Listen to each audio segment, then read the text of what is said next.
Todo o material contido nesse filme é autêntico. Algumas cenas contêm material explícito e se recomenda supervisão paterna.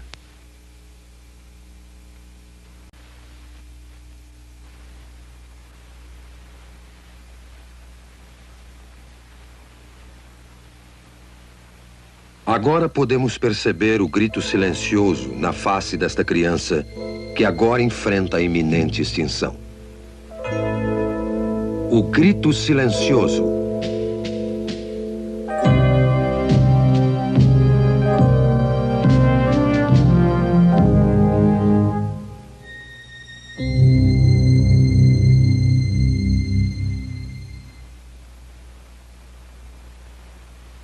Meu nome é Bernard N. Nathanson.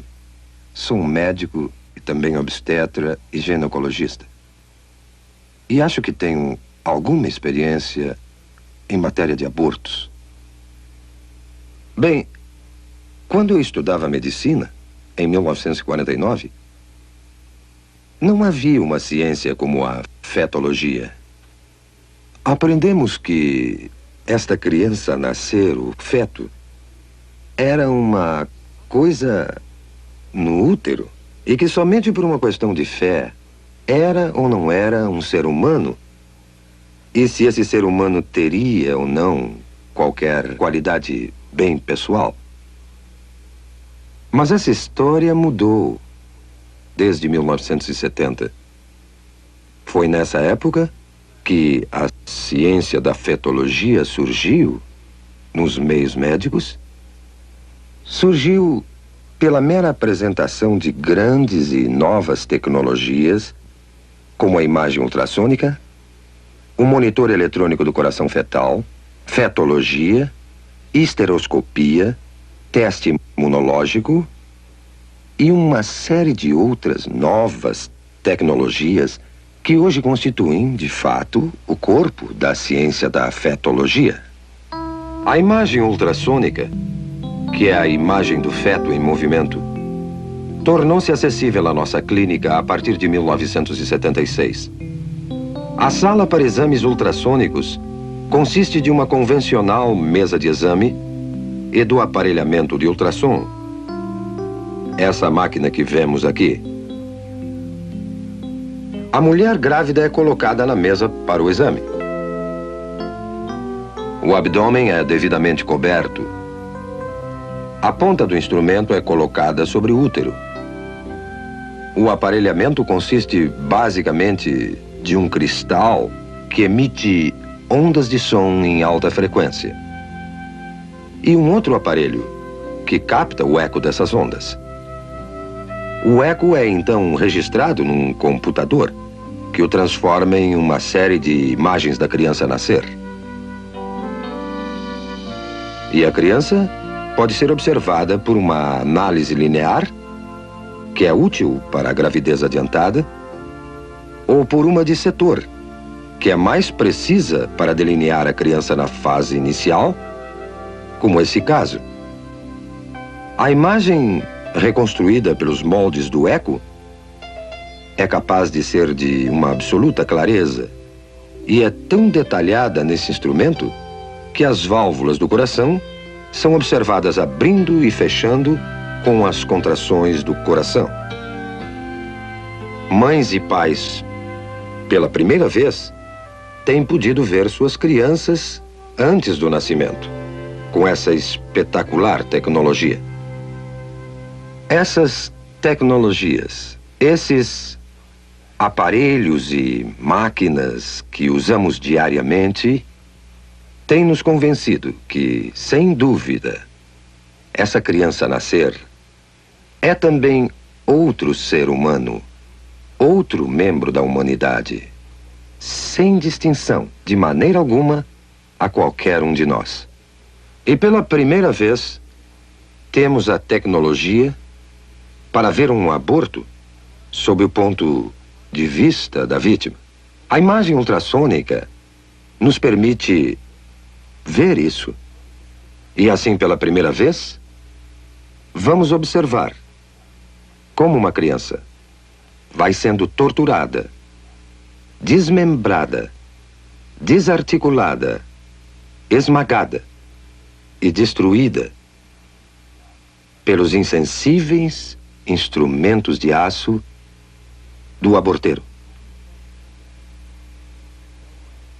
O que estamos vendo aqui é uma sequência do desenvolvimento de uma criança no estado pré-natal de vida, desde os primeiros momentos até o fim desta fase. Temos aqui uma criança de 4 semanas, de 8 semanas, de 12 semanas, de 16 semanas, 18 semanas, de 20 semanas e de 28 semanas. Como podem ver, não existe ainda uma mudança dramática na forma ou substância desse ser durante esse desenvolvimento.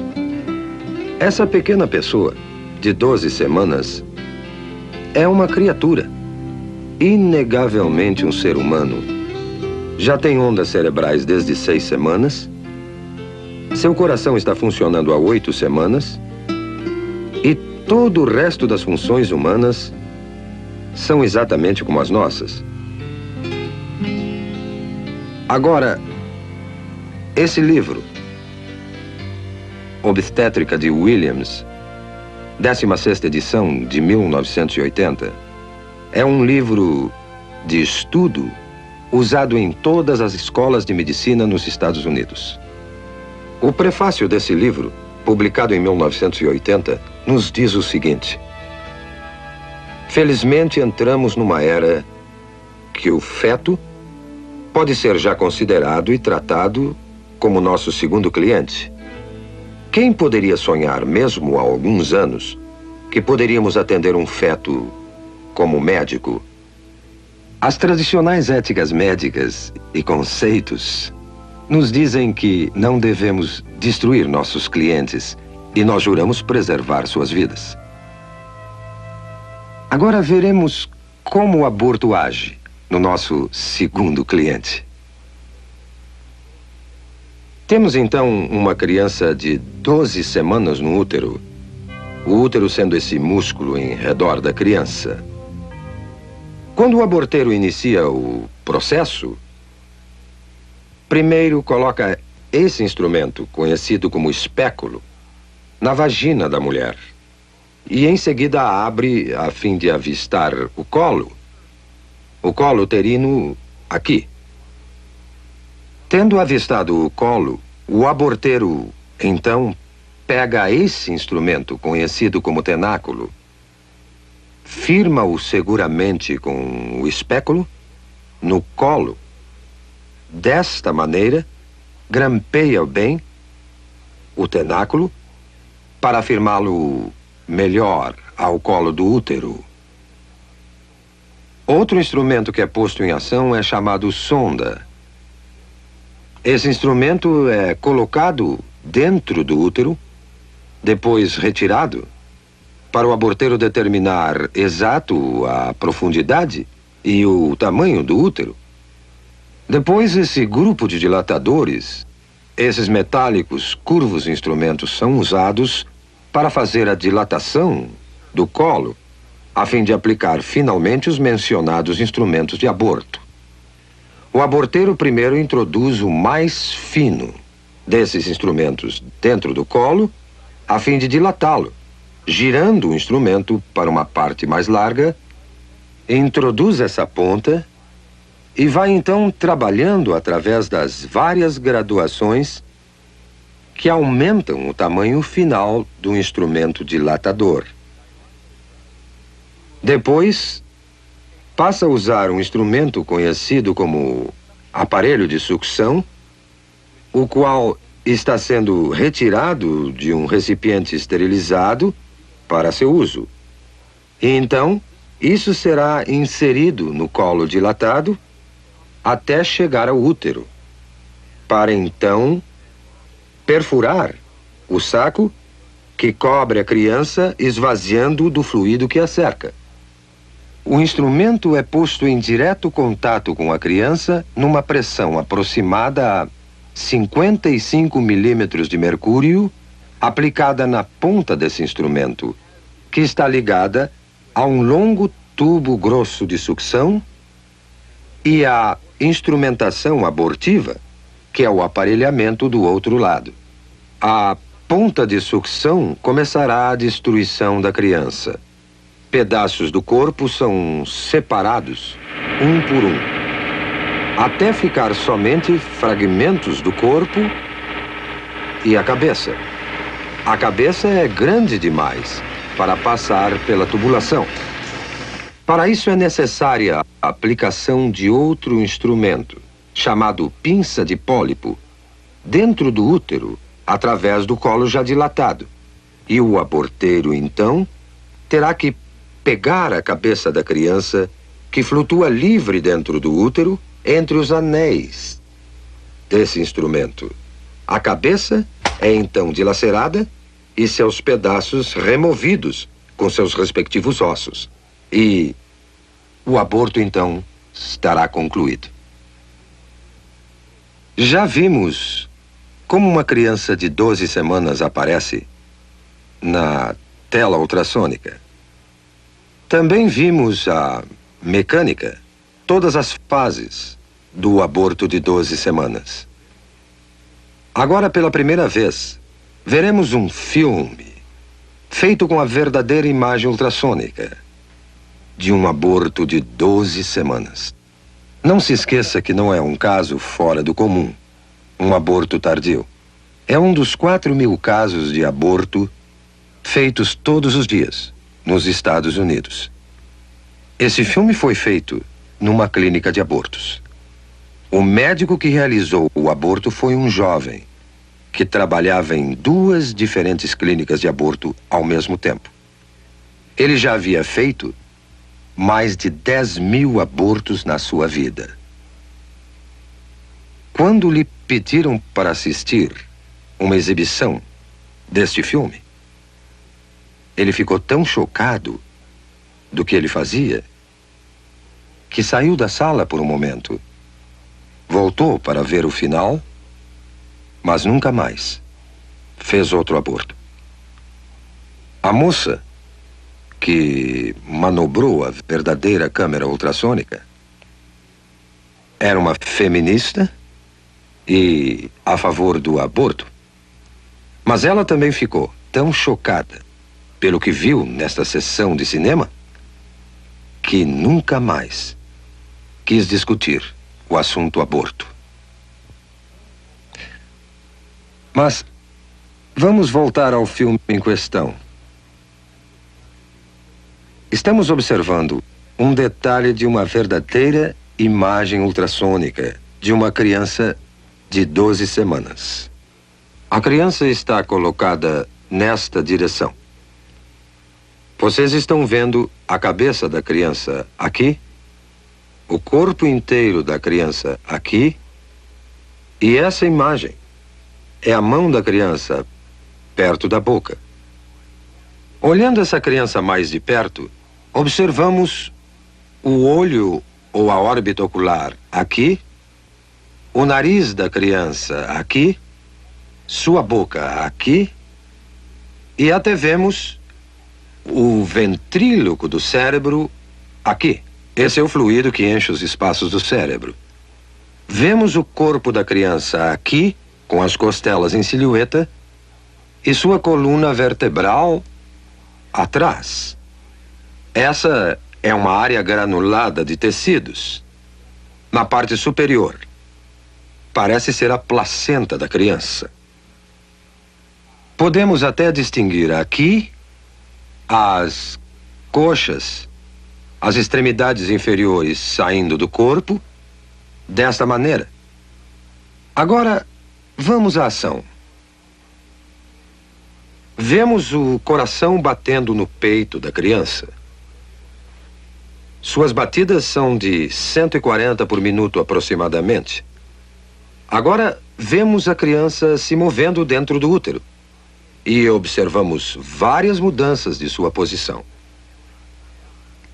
Ela ainda está colocada desta maneira e a boca está recebendo o polegar da criança A criança está outra vez movendo-se calmamente no seu santuário. Agora, esta sombra que estamos vendo na parte inferior da tela é a ponta de sucção que foi deliberadamente colorida para que possamos distingui-la com mais clareza.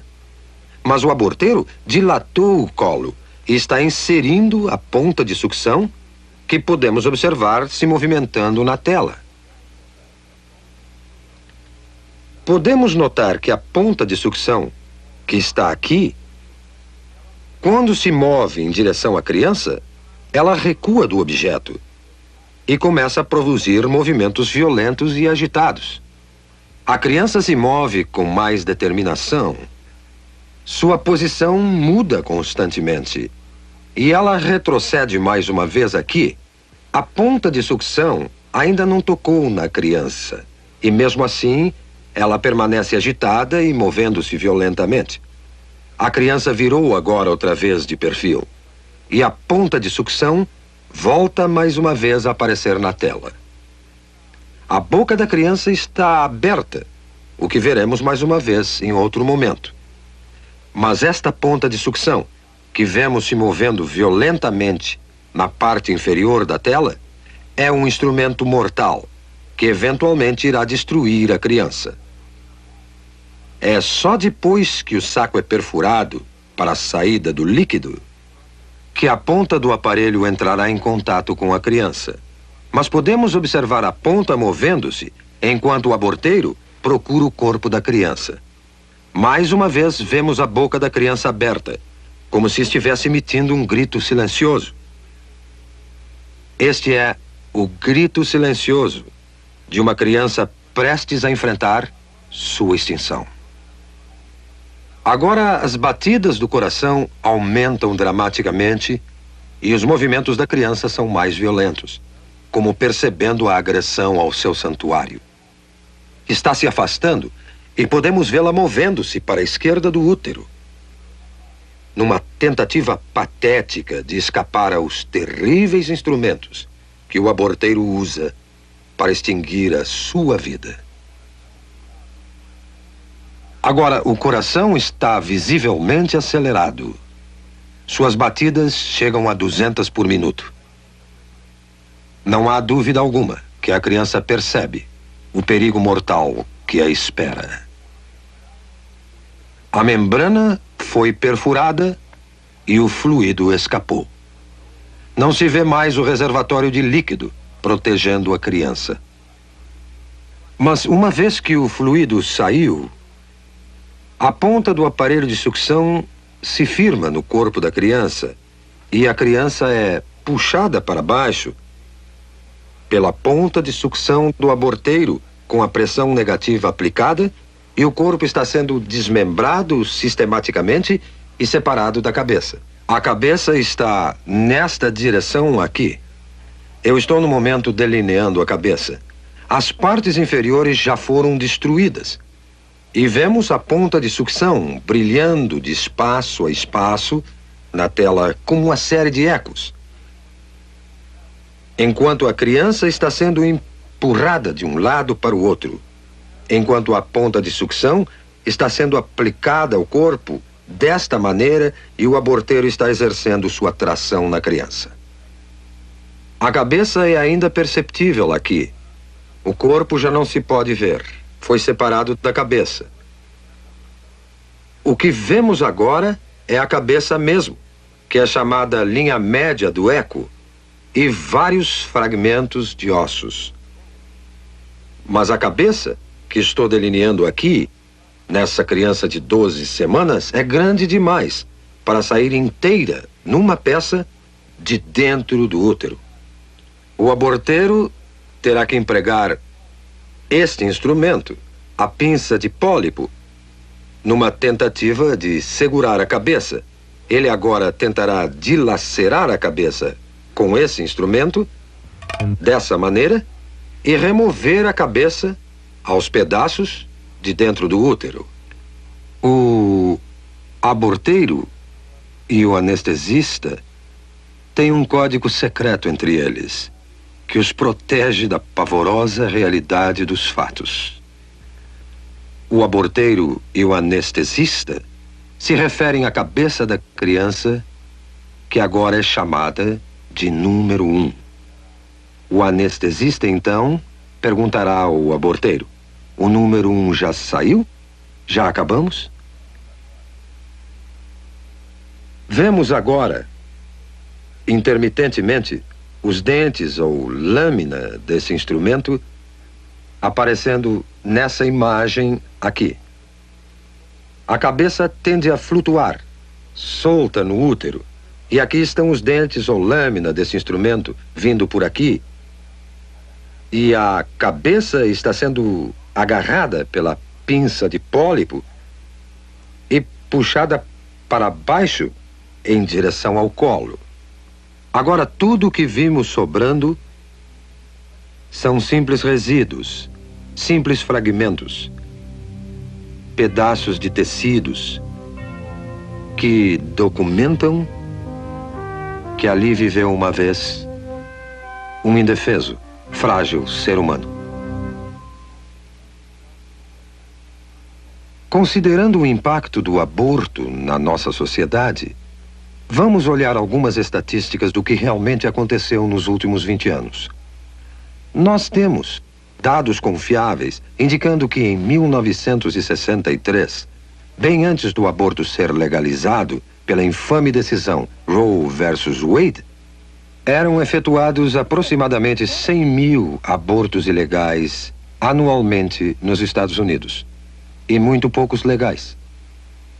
Em 1973, o primeiro ano que a decisão Roe versus Wade prevaleceu neste país, cerca de 750 mil abortos foram efetuados. E em 1983, o último ano do qual temos completos dados, foram feitos 1,5 milhão de abortos. Agora vamos ver o aborto como indústria. No ano passado, foram efetuados 1,5 milhão de abortos nesse país. E o custo médio de um aborto é de 300 a 400 dólares por operação.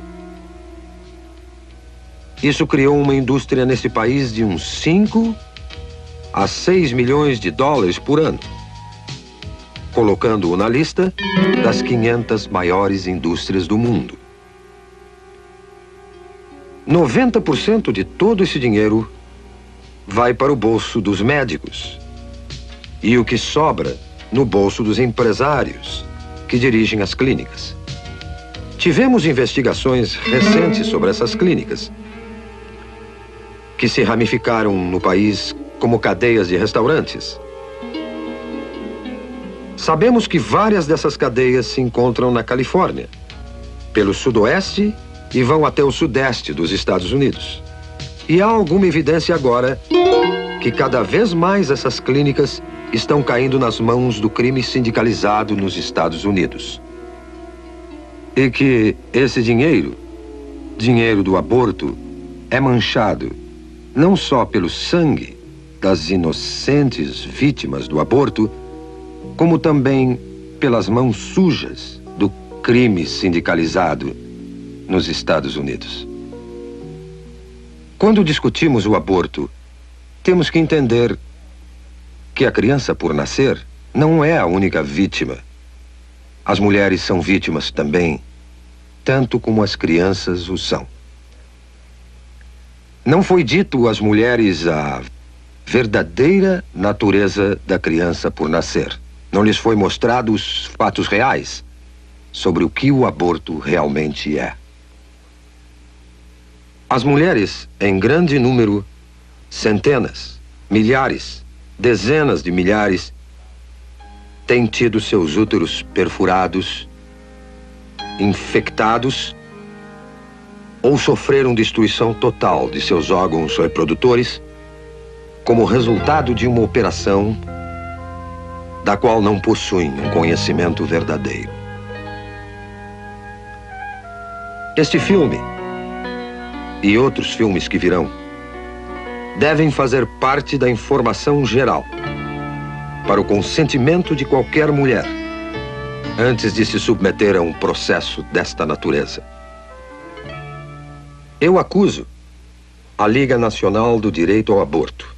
Eu acuso o plano familiar e todos os conspiradores da indústria do aborto de uma consistente conspiração silenciosa que faz a mulher ignorar os verdadeiros fatos sobre o aborto. E desafio a todos que ministram o aborto a mostrar esse autêntico programa filmado, ou um similar a este, a qualquer mulher antes de consentir num aborto. Como veem, acho que entendo um pouco de aborto. Fui um dos fundadores da NARAL em 1969, que é agora a Liga Nacional do Direito ao Aborto. E por um período de 2 anos, fui o diretor da maior clínica de aborto do mundo ocidental. A partir dessa época, passamos a ter uma ciência chamada fetologia, que nos permite o estudo do feto humano.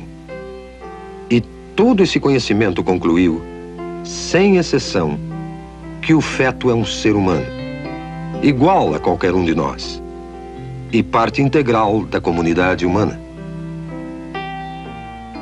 Agora, a destruição de uma vida humana não é solução para o que basicamente é um problema social. E acredito que recorrer a essa violência é admitir que a ciência, e pior ainda, a ética estão empobrecendo. Eu me recuso a acreditar que a humanidade, que chegou até a Lua, não possa criar uma solução melhor do que recorrer à violência.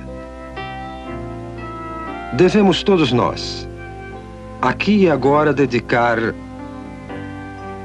todos os nossos esforços para achar uma melhor solução, uma solução composta de amor e compaixão e um decente respeito pela inegável prioridade da vida humana. Vamos todos, pelo bem da humanidade, aqui e agora, parar esse genocídio.